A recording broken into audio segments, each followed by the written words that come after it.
Not every story begins with gunfire, screaming, or a clear loss. Some begin with a memory. Faint, fragmented, like the scent of smoke clinging to a collar, footprints fading in melting snow, or a final glance that never found its words. The dog wasn't a hero. It hadn't been trained to save lives. No medals, no commands, no manual for sacrifice. But it had listened. It had remembered. And it came back. 10 years ago, in the haze of war, a soldier whispered something into his dog's ear. No one knows what he said. Only the wind, the blood, and the dog's burning eyes. Silent, but fierce. 10 years later, a girl lived on the edge of the woods, unaware of the story. She didn't know what her father had once promised. Didn't know that something was crossing the winter just for her, carrying a vow that had never been fulfilled. And then, on a quiet afternoon, as the first snow began to fall, the dog returned. Not because it was told to, not out of duty, but because some last words were never meant to fade. There are places on Earth where time slows down, where the wind carries more than just cold. It carries memory. In the highlands where frost creeps in before the dawn, and the mist clings low to the soil, a man once stood with his hand resting gently on the scruff of a dog. Not just any man. Not just any dog. But neither of them knew they were about to become a story. The soldier's name was Elias Hart, though in the barracks they called him Doc, a relic of his days as a medic before switching to the front lines. He wasn't a man of many words. He wore silence like a second uniform. But his presence calmed people, and when he spoke, even the most hardened soldiers listened. There was something unshakable about him. Maybe it was the way he stared down danger without blinking. Or maybe it was the dog that never left his side. Valor, they called him. A wolfish mutt with thick silver-gray fur and a silent demeanor. He had the size of a German shepherd, but the wild, unpredictable eyes of something untamed. No papers, no pedigree. Just found, or perhaps meant to be found, in the ruins of a burned-out village on the other side of the mountains. Elias had found him scavenging behind a crumbling chapel, thin but proud, as if he wasn't begging, just waiting for someone who saw him. That someone was Elias. He fed him, talked to him, sat with him under the stars. And one morning, without being told, the dog followed Elias back to base, and never left again. From that day forward, where Elias walked, Valor walked. Where Elias stood, Valor sat. And when the bullets came, Valor didn't run. There were whispers that Valor was no ordinary dog, that he could sense landmines before any metal detector, that he growled moments before enemy snipers fired, that he once dragged a wounded man 2 kilometers through mud and shrapnel. No one had trained him to do any of that, and that's what made it even stranger. But Elias never explained. When asked, he'd just say, he listens. Not, he understands. Not, he obeys. Just, he listens. As if that were the highest kind of loyalty. There's a story soldiers tell themselves, that if they die, someone will remember. A brother, in arms, a mother, a daughter, maybe even a dog. But memory is cruel in war. It forgets the names too quickly, and remembers the screams too long. Elias had one person left in the world who mattered. His daughter? Mira. She was 7 when he last held her. Her hair smelled like strawberries. Her voice carried the rhythm of hope. He carried her photo in the inside pocket of his uniform. Not in a plastic case, just wrapped in wax paper, like something sacred. He talked to it some nights, and sometimes he'd press it against Valor's head. She's got your fire, he'd whisper to the dog. So, I'll need you to protect hers. It was madness, of course, talking to an animal like this. But when you've seen men vanish under mortar fire, when you felt your own soul grow thin with exhaustion, Madness is sometimes just another word for faith. The final night came without warning, as it always does. A patrol had gone missing 2 miles east. Elias volunteered to join the search. It was supposed to be routine, in and out before dawn. But as they reached the ravine, the silence grew strange, too complete. Valor stopped walking. His body stiffened, his tail low. Elias recognized that posture. It wasn't fear. It was mourning. Premonition. Seconds later, the ambush began. Gunfire cracked through the trees like lightning. Men scattered. Radios screamed static. Elias dragged 2 wounded soldiers behind cover, ignoring the searing pain in his thigh. And then, a mine. Not under him. Under Valor. There was no bark. No yelp. Just a blur of silver gray. And then nothing. They said the blast could be heard from the next valley. They said the crater looked like it had swallowed the earth. But no one ever found Valor's body. Or Elias's. Only the photo remained, burned at the edges but intact. And a whisper from the wounded soldier Elias had shielded before he vanished. He told the dog, "Go find her." 2 months later, somewhere beyond the war. They said the war had moved on. The maps had new lines now. The soldiers, new orders. The dead, new names.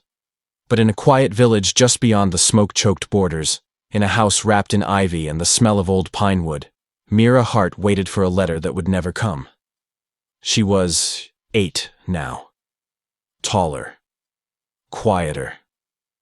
She didn't cry when the neighbors asked about her father. She just smiled and said, "He's still helping people. He always helps people."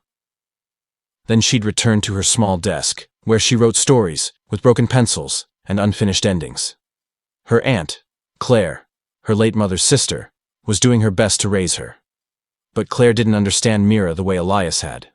She didn't know about the dreams Mira had. The ones where the forest called her name.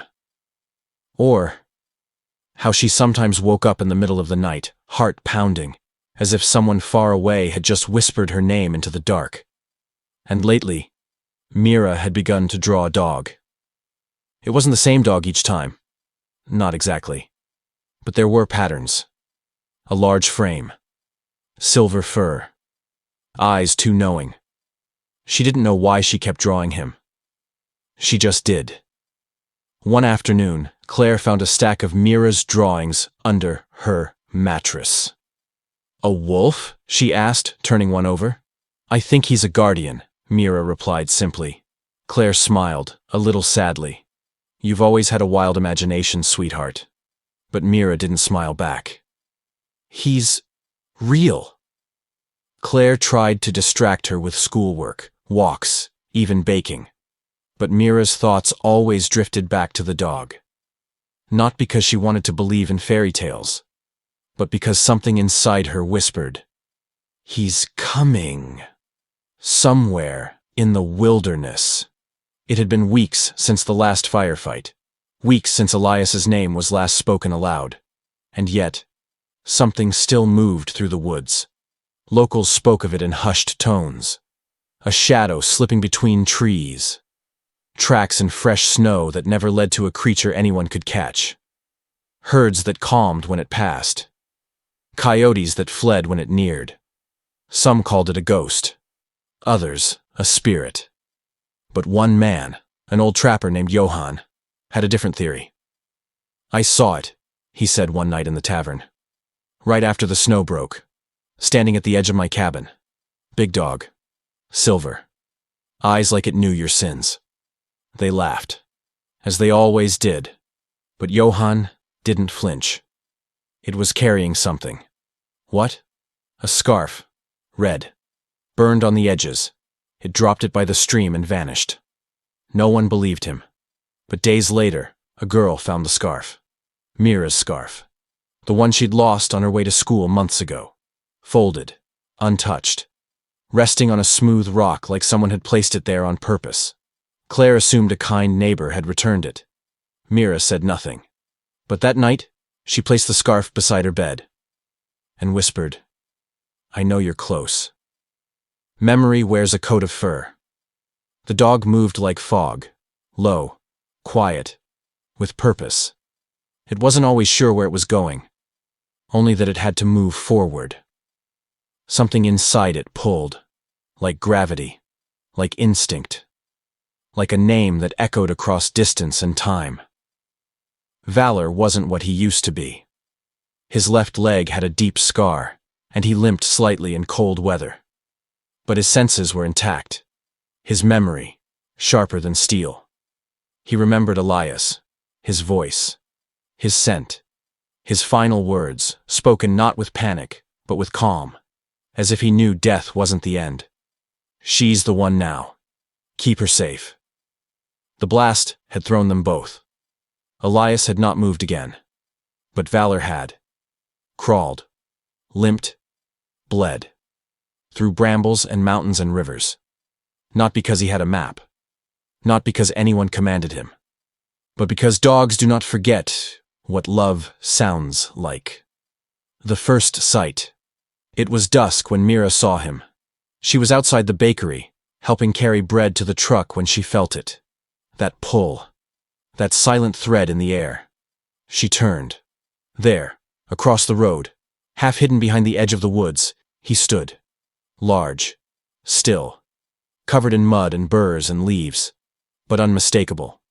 Her breath caught, not out of fear, but recognition. Their eyes met, just for a moment.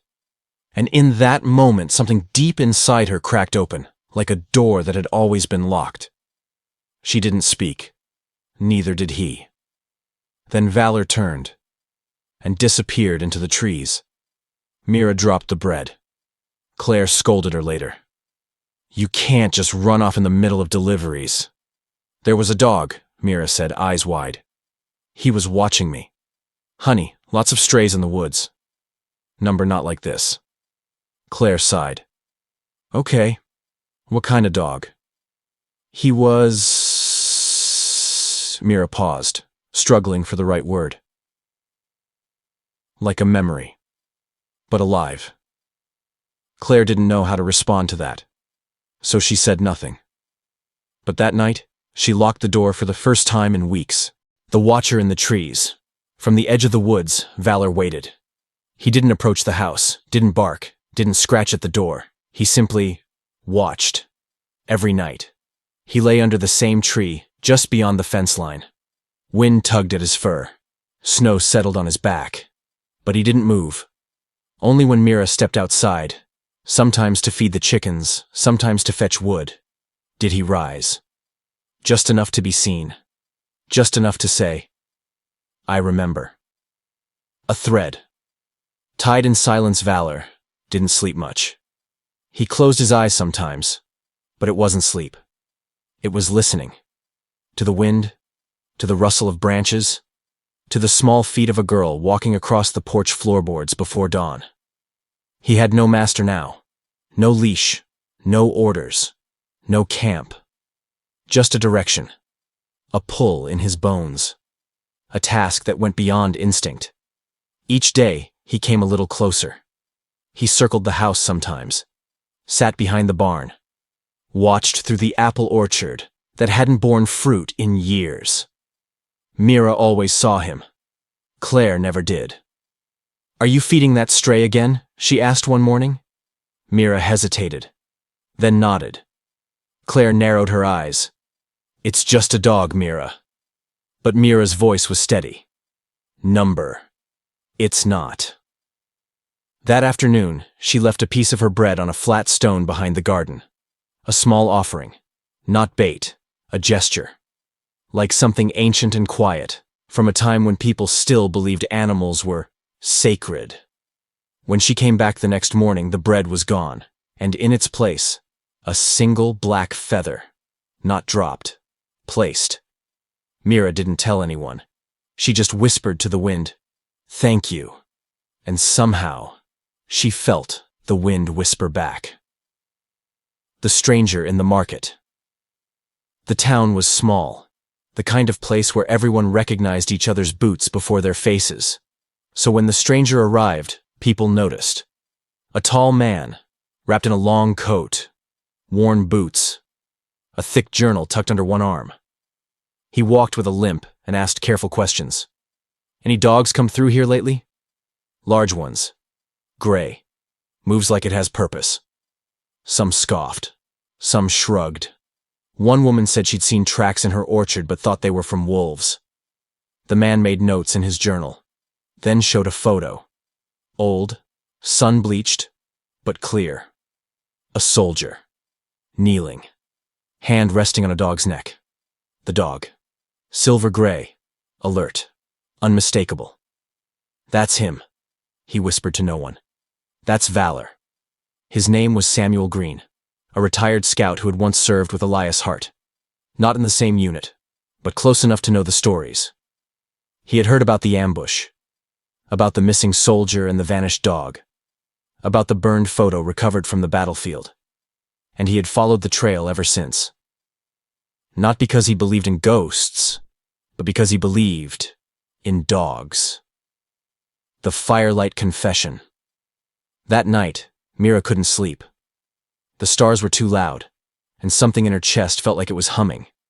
So she crept out, through the back door, past the garden, into the woods. She wasn't scared, not even when the trees swallowed her. She walked for 20 minutes, holding nothing but a small lantern and the photograph of her father she always kept in her pocket. And then, she saw him. Not hiding, not watching, just there, waiting. She knelt. He didn't move. She held out the photograph. "Do you remember him?" she asked softly. Valor stared at the image, then at her. Then he stepped forward, slow, steady, and pressed his forehead against her palm. She didn't cry. She didn't speak again. She just sat with him, under the trees, for a long, long time. Samuel finds the girl. It was near dawn when Samuel spotted the light. A flickering glow deeper in the woods than any child should be. He followed it, unsure what he'd find. What he found made him stop breathing. A girl. A dog. Sitting side by side. Not a word spoken. But the silence between them heavier than any prayer he'd ever heard. Valor looked up. Samuel dropped to one knee. "I'll be damned," he whispered. "It's really you." Mira turned slowly. "You know him?" she asked. "I served with the man who did." Samuel replied. "Your father." Elias Mira stood. "You knew my dad?" "I knew of him," Samuel said gently. "He saved lives, including men I called brothers, and he trusted that dog more than he trusted most people." Mira looked down at Valor. "He came back for me," she whispered. Samuel nodded. "Yes, he did." And for a moment, none of them spoke. Then Samuel reached into his coat and pulled out something wrapped in cloth. "I think this belongs to you," he said. It was a patch, a military insignia, torn, scorched. But beneath the ash, Mira could still make out the letters stitched in red. For her.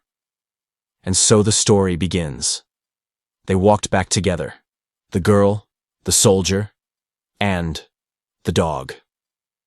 No one believed Mira when she told them later that the dog had come from a war, that he had remembered a promise, that he had crossed mountains and fire and time. But she didn't care, because some truths aren't made for convincing. Some are made for keeping, and Valor kept it. Every day, every night, until the day would come when he would need to do more than just watch. But that's another chapter, and it begins with a scream. The town that didn't ask questions. After that night in the woods, everything changed. Quietly. No one in town dared ask Mira why the big silver dog now followed her to school, or why he slept under the window of her classroom like a sentry in the snow. They didn't ask why he never left her side when she walked to the market, or why, when someone shouted too loud near her, he growled low, not violently, but just enough to remind them. Claire tried to protest at first. Mira, he's not a pet. You can't just bring a stray into our home. But Valor wasn't asking. He didn't sleep on the bed. He didn't eat at the table. He simply lay by the door, watching, waiting, breathing. And something about his presence made Claire stop pushing. Because he wasn't just a dog. He was memory. He was protection, made flesh. And most of all, he was promise. Samuel's journal. Samuel Green stayed in town longer than he planned. He wasn't sure why. Maybe to make sure the dog was real. Maybe because, for once, something he had heard whispered in the smoke of war turned out to be true. He took to writing again. Sitting in the tavern by the fire, watching Mira pass by with Valor beside her, and scribbling thoughts in that weathered leather journal. Dogs don't dream like us, but they remember smells, voices. They remember pain and love. And maybe, just maybe, they remember promises too. Some nights, he'd walk the perimeter of the house where Mira lived. He didn't tell anyone. He just did it. A silent watchman keeping eyes on a younger sentinel. He saw Valor move too, in quiet patrols, ears always tilted, paws always gentle, as if he were guarding a temple, and the little girl inside it. Winter deepens. Snow began to fall heavier, the kind that silences even the bravest boots. And with it came rumors.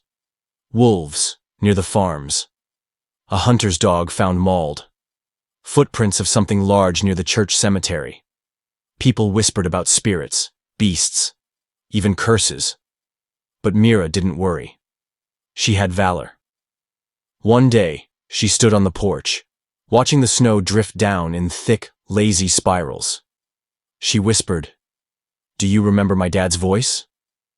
Valor didn't move, just turned his head slightly. "I think I do," she continued. "But only when I'm dreaming. In dreams, he tells me I'm braver than I know, that I have his fire." She looked down at Valor. "And when I wake up, I see you.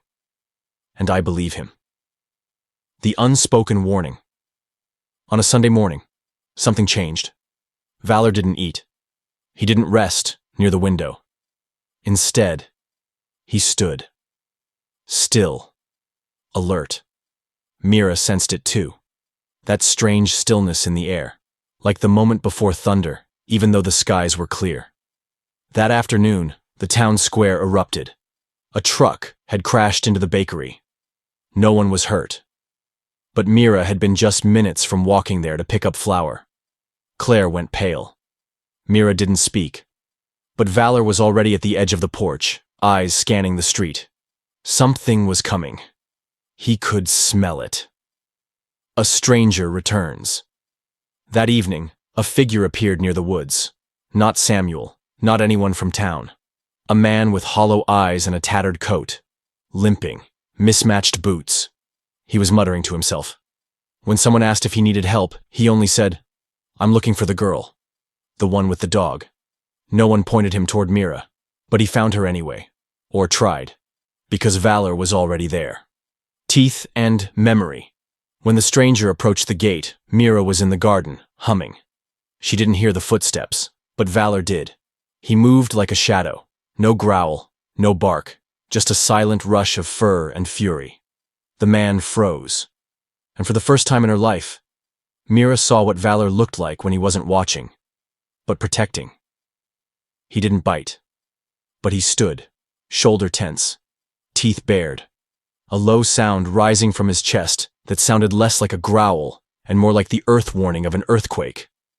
The man stumbled back and ran. Later, Samuel would find out the man was a deserter from a nearby facility. Not dangerous, not armed, just lost.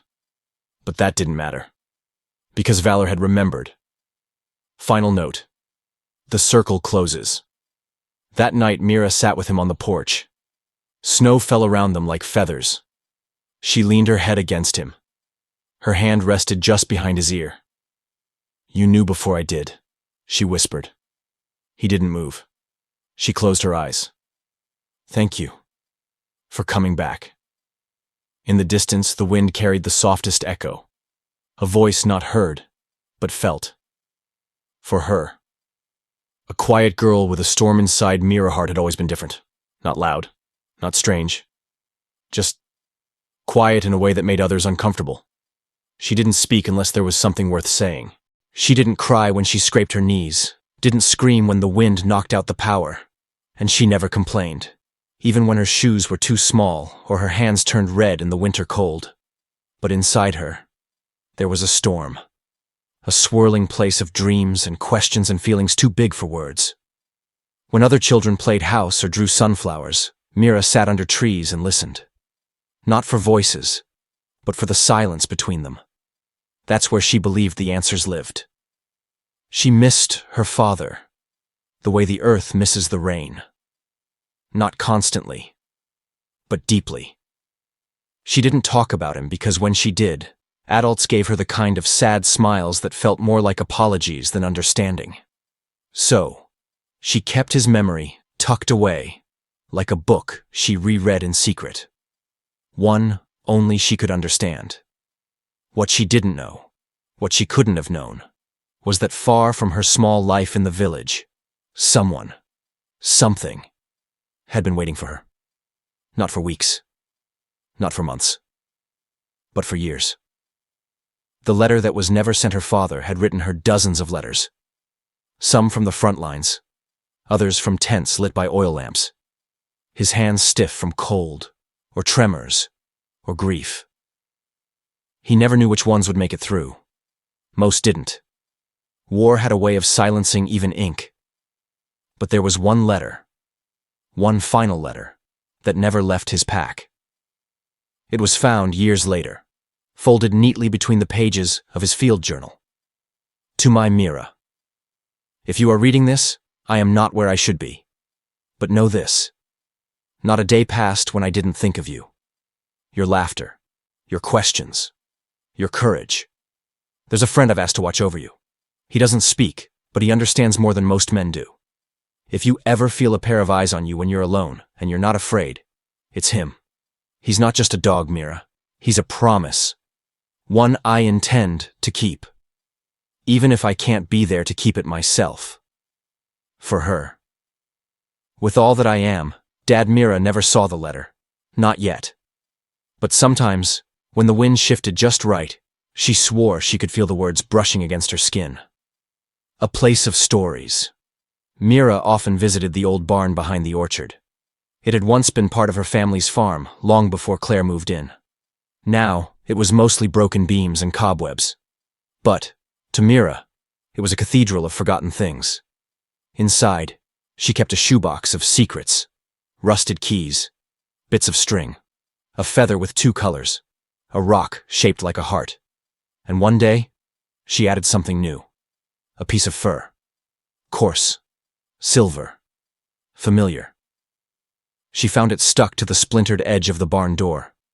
At first, she thought it was just from a fox, but then she held it to her cheek, and she felt warmth. Not physical, but memory. So she placed it in the box, right next to the photo of her father, and she whispered, "He's here, isn't he?" The barn creaked in the wind. She took that as a yes. Samuel's observation. Samuel had taken to sitting near the edge of town with his binoculars and journal. Not to spy, but to understand. He was watching something unfold. Something rare. A story too quiet for headlines. Too personal for history books. He saw how valor moved around Mira. Never in front. Never behind. Always beside. Like a shadow that had chosen to become flesh. He noted the patterns. How valor checked the perimeter each morning. How he watched cars from a distance, as if remembering a sound too loud to bear. How he curled himself around Mira when she read in the orchard, eyes never truly closed. Samuel once wrote, "She doesn't know she's the center of a promise, that she lives inside a vow made with blood and silence. But maybe that's what keeps her whole." The festival. Once a year, the town held a winter festival. Small. Sweet. A string of lights, some music, apple cider that never tasted as good as people said. Claire insisted Mira go. "You've been quiet again," she said, brushing snow from Mira's coat. "Go be a kid for a night."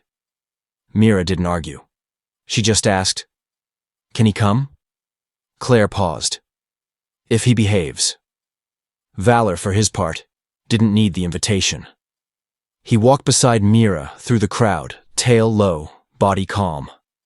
Some children tried to pet him. He stepped aside politely. One man muttered, "Shouldn't bring a wolf to a festival." Samuel, who happened to be nearby, leaned in. "That wolf saved lives. You wouldn't even understand." The man backed off. Mira never heard the exchange. She was too busy watching the snow fall under the string lights and how Valor's breath came out in little clouds beside hers. Like they were dreaming the same dream. A voice from the past. At the edge of the festival, someone tapped Mira's shoulder. She turned. A boy, maybe 15, awkward, eyes down. "Are you Mira Hart?" "Yes," she said. He pulled something from his coat. A cassette tape, scratched, wrapped in plastic. "My uncle served with your dad. He passed this to my mom. Said it might be important. Took me a while to find you." Mira took it slowly. "What's on it?" The boy shrugged. "I think a message. Maybe a goodbye." Then he walked away. Mira stood still. Valor sat beside her. She looked at him. "Do you already know?"